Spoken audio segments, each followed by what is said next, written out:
And we have more breaking news right now. A dangerous and life-threatening situation for people in New Mexico after two wildfires combined and the flames are continuing to spread rapidly. The Calf Canyon and the Hermit's Peak fires prompting mandatory evacuations for 7 communities.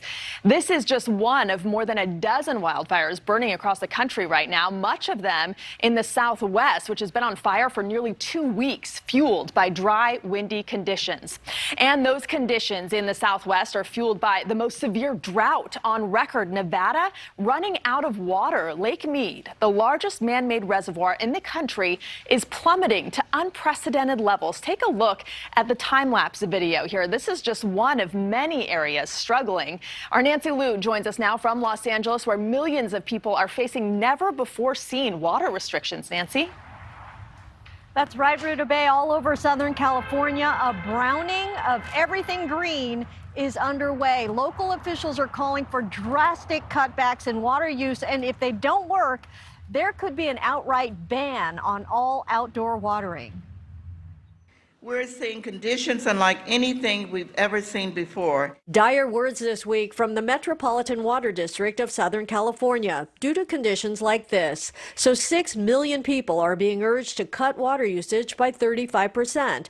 And as of June 1st, watering lawns will be limited to just once a week. A green grass is beautiful, but it's not necessary. I'm fine with not watering my lawn. I don't love our grass anyway, so you know, I've been hearing a lot about drought-resistant landscaping and stuff, so you know, once a week is fine. For millions in the Southwest, conservation has been a way of life for years. Many homeowners switched to artificial green long ago, while farmers were forced to adapt. Despite the challenge, California continues to provide over 1/3 of the country's vegetable supply and more than 2/3 of all fruits and nuts. But a big sign of even bigger trouble is Lake Mead, which serves about 25 million people.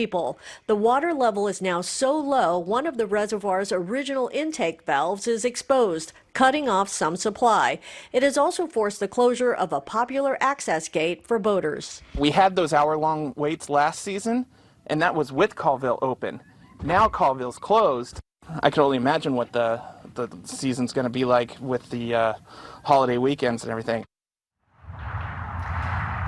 And the outlook isn't especially bright for this region since we got very little rain or snow over the winter. Snowpack used to provide about 30% of the supply here. Uribe? And Nancy, those the green grass behind you is such a stark contrast to those brown conditions we saw in the video. Thank you.